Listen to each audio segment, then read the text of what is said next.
Hello people, welcome back to We Are Tottenham TV. It's Bodo 2, Tottenham 2 in the biggest robbery in a game I have seen in a long time. I mean, Bodo played us off the park, let's be real, for the majority of that game. I thought first half, literally it was backs against the wall job. They should have scored potentially 1-2, had the penalty, which was an absolutely horrific, stupid challenge from Rodrigo Bentancur. I don't understand why he's making that challenge in that moment in time, in that area of the pitch. It's just brainless moment. They get the penalty, they sky it, they have multiple chances after that, and you're starting to think, like, how is it 0-0 going into that second half? And you're calling out for changes. You've got to bring on the changes. You've got to bring on Javi. You've got to bring on Kudus. No changes at half-time. The second half starts pretty much as you were in the first half. We go 2-0 down. And it's like, that performance was so horrific, it deserved the loss, let's be real. 100%, and that guy Hauger on the left-hand side for Bodo, big credit to him because he scored 2 great goals.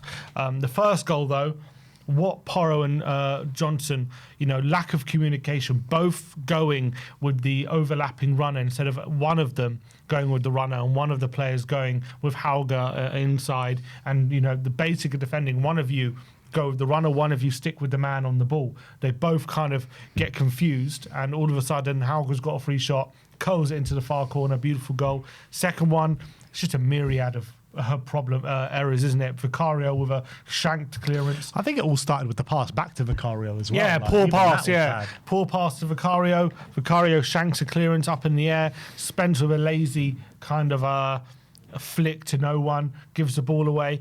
All of a sudden, Auckland gets out wide to Hauger. He tricks it past Porro like he wasn't even there. Porro gets sold an absolute dummy, and a brilliant finish again. But look, fair play to him. It's 2 great goals, but they could have scored so many others. They hit the bar at 2 late on as well. They had a number of chances in that first half where they could have scored. So it took 2 great goals to score, but it could have been, the penalty they missed, as you say, which is, by the way, one of the worst penalties I've ever seen in my life. If you watch it back, I don't think I've seen a penalty missed by that much in a long time. It doesn't even get near the crossbar. It looked like Harry Kane's penalty against us in the pre-season. I think that was closer, honestly. It was crazy. Absolutely crazy how bad that penalty was. Anyway, 2-0, you're thinking, this is just a really poor display. This is an embarrassing display. We don't deserve anything out of this game. But the changes did make a bit of a difference, you have to say. And obviously we got back in the game fairly quickly, made it 2, although we made it 1-1, but that got ruled out, didn't it? From Bentancur for a foul by Van der Ven, which I think was correct. Made it 2-1 very quickly. Van der Ven's header from a Porro cross. And we did something that we basically just didn't do most of the game. Get early crosses in the box, get those set pieces in, get big men in the box. And that's something that we know from last season Bodo struggle against. And so we didn't make most use of that. And they struggled even today. From corners we were looking dangerous. Odebear hit the bar from a header. We scored from Van der Ven. We were looking dangerous when we were getting crosses in. Yeah, I don't know why that wasn't like a clear instruction or a clear method of why we didn't use that tool in our armory throughout the majority of the game. Like, it just felt like, I said it to you during the watch long, it just felt like for the first hour of that game before the subs happened, it felt like it was the last 5 minutes and we were 1-0 up. However, it was 0-0, 1-0 down, 2-0 down, and all we were doing was panicking in the defence, panicking in the midfield, just hoofing the ball up to absolutely no one. When it did land to someone up front, they were completely isolated and had 3 men around him and couldn't do nothing. So it was just like, I don't know what the game plan was today. Like, I'm trying to think about what was the game plan today for the first hour from the off. Like, I can't figure it out because it felt like there was no plan going into the game. And you have to give credit to Bodo because I thought they played really well. They were very brave, so technical. Once they get the ball in and around your penalty box and you're not really sharp on defending them, they just pop it around, don't they? And they're not scared to play inside into the penalty box, take some touches, play quick one-touch flicks.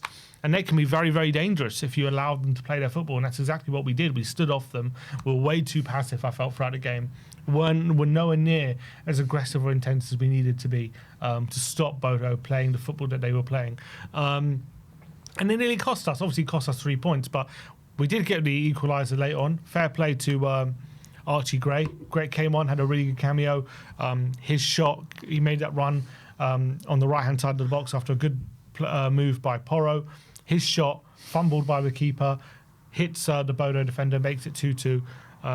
After that, we had 7 minutes to try and get a winner, but Bodo were the ones who came closest, weren't they? Yeah, they were. And again, it's just frustrating. We're pushing up, we weren't really pushing up. We tried to push up. We pushed up a bit more than we were doing for the majority of the game. And I really thought once we scored that second goal, the game should have been there for us to go and grab that winner. But unfortunately, it wasn't to be. And you know what? Taking a point from this game is absolute daylight robbery. It really is, because Bodo should be winning this game, and I actually feel for them. Like, they played so well, they played us off the park for the majority of it, and they come away with just a point. And you know, in the grand scheme of things, it's probably a good point for them. But when you actually look at how both teams played, they absolutely trounced us for the majority of it, and should have scored more than 2 goals. And we barely created much throughout the game. And I think we're very, very lucky. We got to count our lucky stars that we walk away with at least a point in this game, because we were not at the races. Let's be real. But Bodo, if it wasn't for some poor finishing from Bodo, we would have lost. That's the fact. And again, defensively today, wasn't like what we've seen in previous games. Not defensively solid enough. Way too easy to create chances and get shots on our goal. Bodo today had 18 shots. The thing is, right, I thought defensively we were doing, like, from the defence, we were doing okay for like the opening half an hour, and then they started to create a few more chances. But it's what I was saying. You can't keep doing that. Like, keep giving them the ball and inviting them onto us for the whole game. Like, we're going to crack eventually. And that's what happened. Like, we did all right in the initial phases. Like, in the first half, I think what was 0-0 at half time, right? Like, we were doing all right in the first half defensive-wise. Like, Danso was blocking a lot. Van de Ven was doing decent. You know, we were restricting them quite a lot. But, you know, it was only a matter of the time until they were going to break us down. I thought both halves were poor, to be honest, defensively. I mean, I think we gave them way too many opportunities. They should have scored in the first half. They did score 2 in the second. But I thought defensively we were just a bit all over the place. Gave them too much encouragement. I think it's more. That's what it is. It's the encouragement. It's more to do with not enough of a plan or an idea to keep the ball, keep Bodo pending. That's what it is. Them. You know, they look, and credit to them, they were brave. They asked questions of us. They didn't come here to sneak a draw against us. Even at 2-2, you know, you could have forgiven them. Okay, let's settle a draw. We've given away a 2-goal lead. But they're still coming at us. They're still looking for the winner.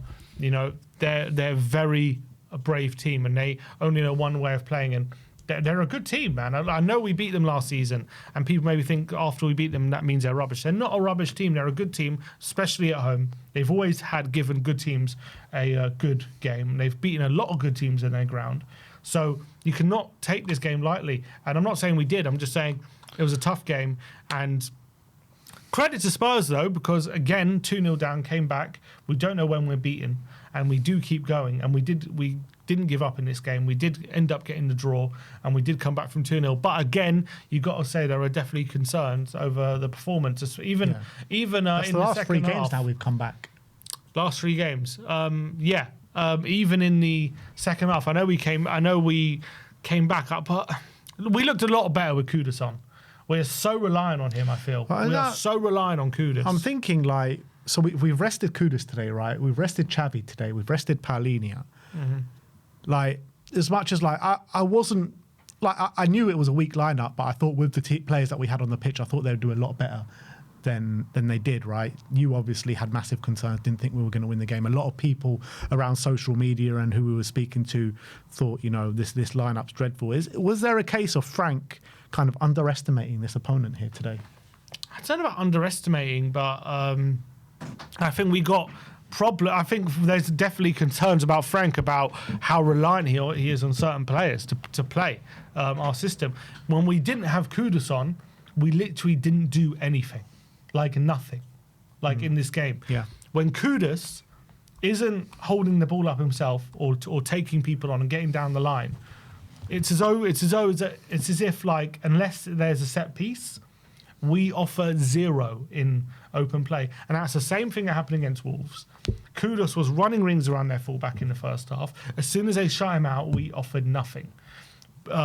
It's happened in a few games. We are heavily reliant on him, and he's a new signing. That shouldn't be the case. You shouldn't be so heavily reliant on a player to create the chances for you. Today, and credit to Kudus, he came on, nearly got that assist for Odebear, who hit the bar, and all of a sudden, as soon as he came on, it's like we had an outlet. We had someone who could He linking with Porro. All of a sudden, Porro was getting high and he's getting crosses in. We had someone who can get us up the pitch, and all of a sudden, we could hold possession in their half. It's like without him, we just had no ability to do that. And we had, before he came on the pitch, you know, you got Bergvall, Odebear, Johnson, Richarlison. I'm not saying they're the best players in the world, but you know, you should be able to hold the ball a bit better with those players. You should be able to sustain some sort of attacking play at some point during the game. And we offered nothing. Are you saying it's more of a tactical or a personnel thing? Because like tactical, both. But yeah, I mean, we can talk about it being a personnel thing, and yeah, we all know we need more quality in the forward line. That's no secret. However, like, it's got to be a tactical thing when each and every attacking player is just so isolated. You know, all we're doing is hoofing the ball up. And when we do try and progress it, you know, you get a pass from Pedro Porro into Brennan Johnson or into Odo, whoever it may be, or into Richarlison. And they've just got 3 men around. Like, what are they supposed to do at that moment in time? And but it's also as if, like, our players don't like to get near each other. Yeah. It's almost like whenever we get the ball, it's like we want to be running in behind. We want to be exploiting the space in behind and trying to stretch them. But it's leading to a lot of players being isolated, no one near each other, and the pressing's not working. And it also means giving the ball away. And when we're countered, we're also in big trouble. There's no one nicking the play, no sort of design to keep the ball, have any sort of possession-based system. That has got to be a concern. And the fact that it seems as though without Kudus, we struggle to progress the ball at all in open play. That's the big problem with. So I said it before the game. I remember Josh King was saying in the WhatsApp, you know, I hope we rest Kudus today. And I was saying, I understand the need to rest him because we play him a lot, but we are so heavily reliant on him right now to do us so much. He's not even scoring, but just general play. We're so reliant on him to do so many things. And it showed again today. We literally offered 0 before he came on. And when he came on, it changed the game and it helped us. And look, as a team, as a mentality, fair enough. Like we kept going, we got the draw. But there's serious issues and concerns about the style of play. And it's not just the style of play. I don't really care about playing a certain brand of football, but you've got to be effective. You've got to be creating chances. You've got to look threatening. And we didn't do any of those things today until obviously the latter stages and I said it before the game, I think unless if we're not losing before Kudus and Javi come on, I don't know if we win. And look, I think pretty much called it spot on what happened today, but we did get the draw and fair enough to the team, because when you're 2-0 down in any game, it's never easy. So to do that twice in a couple of weeks, to come back, like, you deserve credit for that. And Frank, as I've always said, he's still figuring things out. He's still very early on. But this is a question I was putting to you. Like, I get all that. You're gonna have to be patient, but like, at what point when we're seeing performances like we saw for the first 70 minutes, if we keep seeing that, at what point do you start getting concerned? Well, I mean, it's hard to answer at what point you start getting concerned, because you can only get concerned once you get concerned, if you know what I mean. Like, but for me, like, I'm fully behind Frank, and I want to give him as much time in the world to get this right. So I think, like I said when you last asked me that question, you got to sit down at the end of the season. You got to think about things. You got to assess things. You got to see how things are going. I think that, look, Frank obviously got some great players in the summer. He needs to utilise them better. We need to see those attacking patterns of play. We need to see us with better ball progression through the middle of the park. And we need to see us being a better attacking force. You know, as much as all the fans want to see it, he's the one that keeps saying it as well. So if he keeps saying it, he needs to put the proof in the pudding, and he needs to show us in front of our eyes on the pitch, which we haven't seen yet. However, on the flip side of that, if you just look at the barefaced facts of how the season's gone so far, we're sitting, 4th in the league with 11 points, not far off it. 4 points so far in the Champions League. We're into the next round of the Carabao Cup as well. So things are going all right.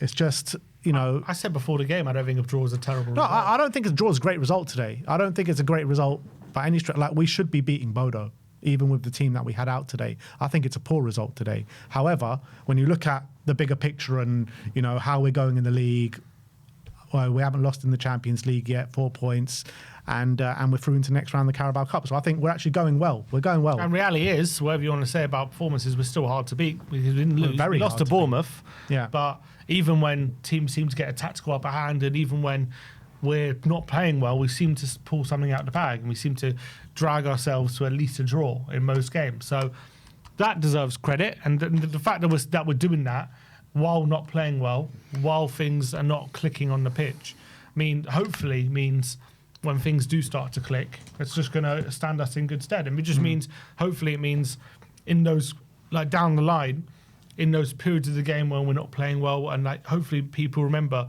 look, we can still get results in these situations, and no one panics. It calms the team down in those situations when you go through these experiences. So that's good. That's a positive. The thing that worries me as well, not the attacking style of play, but like what you're talking about in defence. Like in the first few games of the season under Frank, it just seemed like we were so calm and composed and defensively capable. Where in these last few games, I've just seen a lot of panic at the back, like a lot of it, and I'm not sure where that's come from. Yeah. Obviously, Brian, we were opened up quite a bit for that first goal. Wolves, we were panicking heavily in that second half. And then today, and obviously the Bournemouth game, you look back at the chances we conceded in that game as well. But obviously that seemed at the time an exception to the rule. Look. But we knew it was it's a tough job. The Tottenham job. Romero today as well. Yeah, look, it was far from our best team today. Look at the players that we had out: Romero, Kudus, Javi, Palhinha, all our best players pretty much. I know it's not. I agree with that, but we have a squad for a reason. You can't build a squad and say but you can't make changes for Bodo away and expect a good performance unless you've got your best team. You know what I mean? But we're not even getting good performances when our first. That's the point. That's the other thing. But I don't think that's my point. I don't think it was a selection. It was look, selection plays a part, but I don't think it was a personnel issue why we struggled so much today.